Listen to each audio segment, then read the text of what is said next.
So the subject matter is entitled State-Sponsored Terrorism and the Lack of Political Goodwill to Implement the Nadco Report.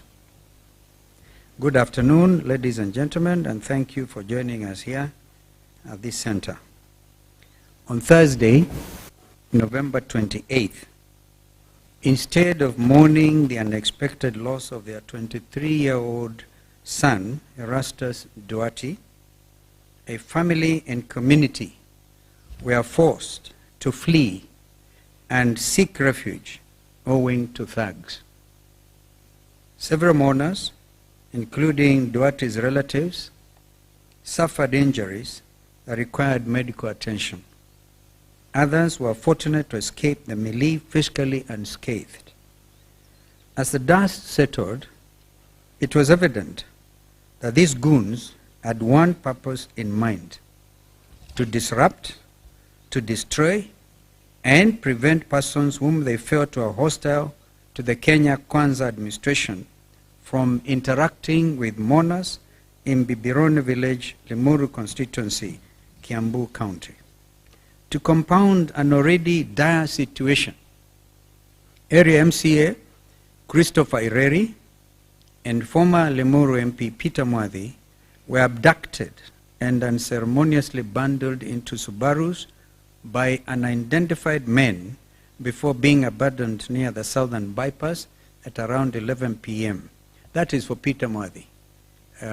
For Christopher, we gather is still in hospital in Kiambu, many kilometers away from Bibirone village. By the way, these were by hooded men. Fully armed with walkie-talkies. I think you hear the testimony of Mheshimiwa Mwadhi. Despite the statements from both the Inspector General of the National Police Service, Mr. Douglas Kanja, and the Director of the Directorate of Criminal Investigations, DCI, Mr. Mohammed Amin, that the chaos was due to, quote unquote, a lack of advanced intelligence, and that Honorable Mwadhi and Honorable Ireri were not in their custody. Ladies and gentlemen, the evidence is irrefutable. This was a state-sponsored attack and abductions. Honorable Mwadhi is here with us today, and Honorable Ireri is in hospital in Kiambu. They will tell the country their harrowing night of terror with a state-sponsored abduction squad. The Subaru boys. We condemn in the strongest terms possible this state-sponsored terrorism against its own citizens. We are reminded of the words of German pastor Martin Niemöller, very famous. He famously said, and I quote, "First, they came for the socialists, and I did not speak out because I was not a socialist. Then they came for the trade unionists, and I did not speak out because I was not a trade unionist. Then they came for the Jews, and I did not speak out because I was not a Jew. And then they came for me, and there was no one left to speak for me." End of quote. So Kenyans, that's exactly where we are. If we don't speak out, we will suffer the consequences. Ladies and gentlemen, a terrorist attack on one Kenyan is an attack on all of us, regardless of race, ethnic community, and political persuasion. An abduction of one of us is an affront to all who believe in a free and democratic society. We therefore call upon all Kenyans, irrespective of political persuasion, to call out this rogue regime and in one accord say, no, no more state-sponsored terrorism.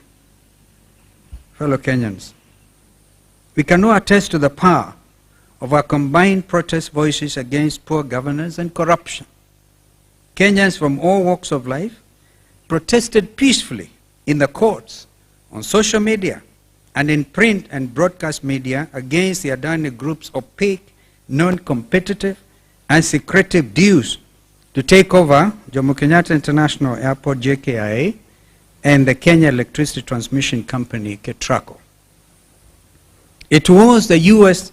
Department of Justice's indictment of Adani for violations of the Foreign Corrupt Practices Act, a U.S. anti-bribery law that finally forced Mr. Ruto to concede and purports to cancel the Adani Group dues in the transport and the health sectors on Thursday, November 21, during the State of the Nation address. Whether or not Mr. Ruto's embarrassing concession was due to foreign intervention, it is clear that he did not listen to his fellow Kenyans, as he later claimed. What is evident and should be clear to Mr. Ruto and his government is that the voices of the people are and will continue to be the most important, as stated plainly under Article 1 of Kenya's Constitution 2010.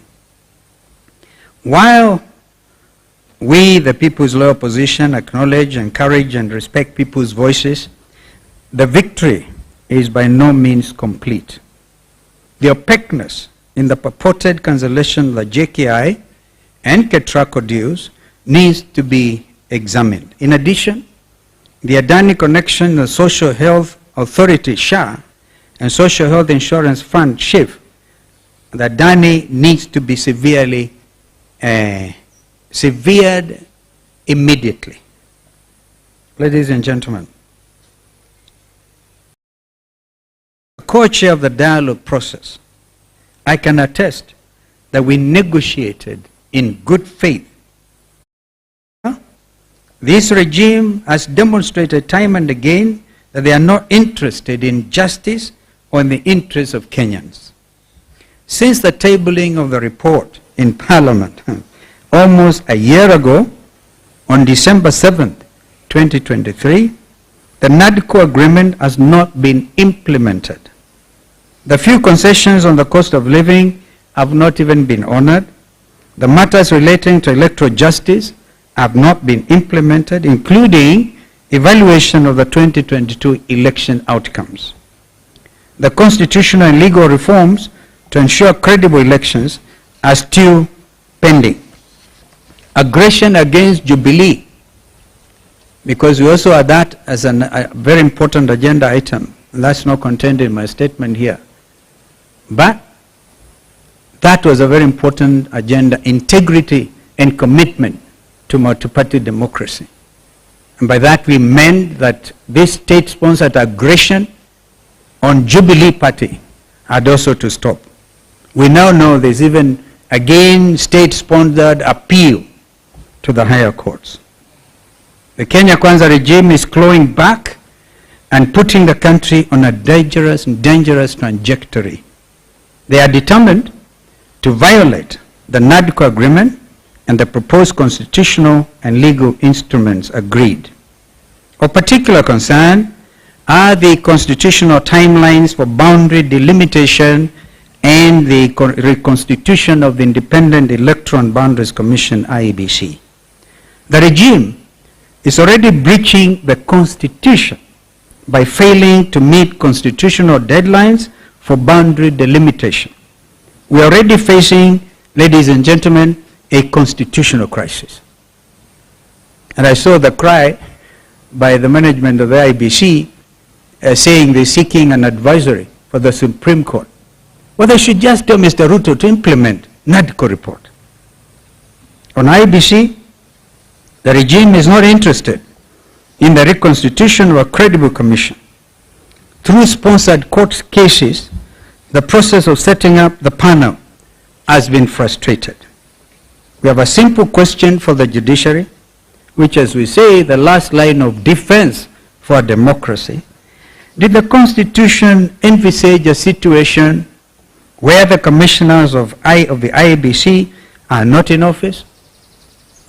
Did the framers of our Constitution contemplate a situation where the courts can allow for a dysfunctional commission. The unpopular regime does not want Kenyans to exercise their sovereign authority by electing leaders through by-elections and referendums, recalling unpopular elected officials or members, and properly preparing for the 2027 elections. Kenya Kwanza is preparing to undermine the people's sovereign authority and manipulate the next election. We will, of course, not allow them. The bill in Senate to stop, for example, the live streaming of results is one way of stealing elections, the coming elections. We will not allow them. In 2024, as the country's position deteriorated, Kenya's violent youth, headed by Generation Z, returned to the streets to seek justice for Kenyans.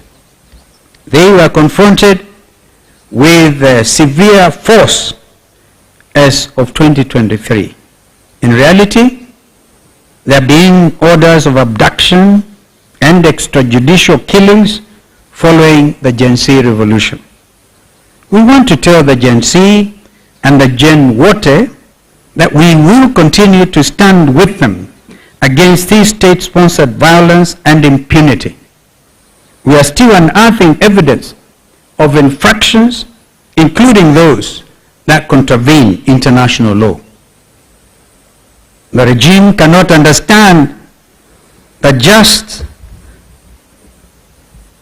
demands of Kenyans cannot be wished away.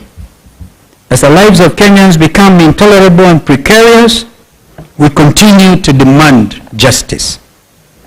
The next mandamanos will resolve Kenya's problems once and for all. Finally, we want to warn the Kenya Kwanza regime in the clearest possible terms.